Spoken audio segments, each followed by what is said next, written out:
Good morning, everybody.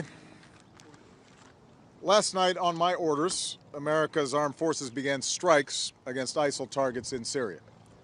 Today, the American people give thanks for the extraordinary service of our men and women in uniform, including the pilots who flew these missions with the courage and professionalism that we've come to expect from the finest military that the world's ever known.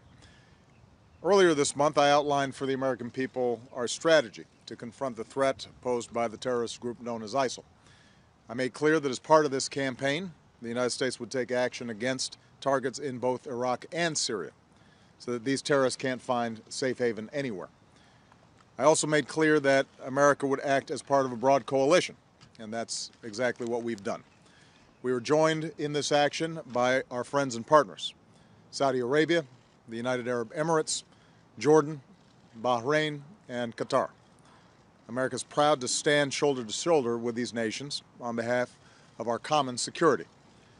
The strength of this coalition makes it clear to the world that this is not America's fight alone.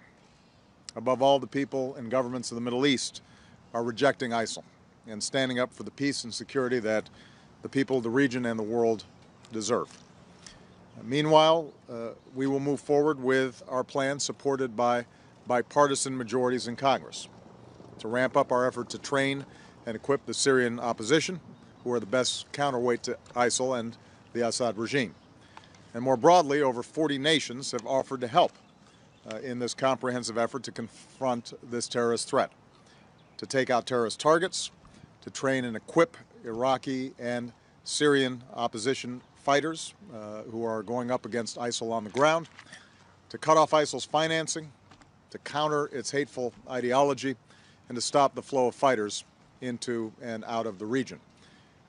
Last night, we also took strikes to disrupt plotting against the United States and our allies by seasoned al-Qaeda operatives in Syria who are known as the Khorasan Group.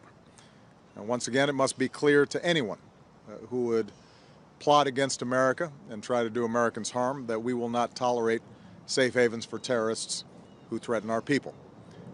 I've spoken to leaders in Congress, and I'm pleased that there is bipartisan support for the actions that we're taking.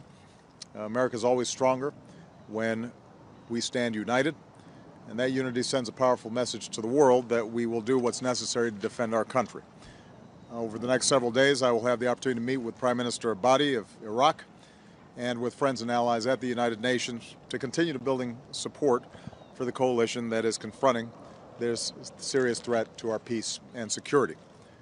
The overall effort will take time. There will be challenges ahead, but we're going to do what's necessary to take the fight to this terrorist group, for the security of the country and the region, and for the entire world. Thanks. God bless our troops. God bless America. Mr. President, are Americans in danger living in the United States?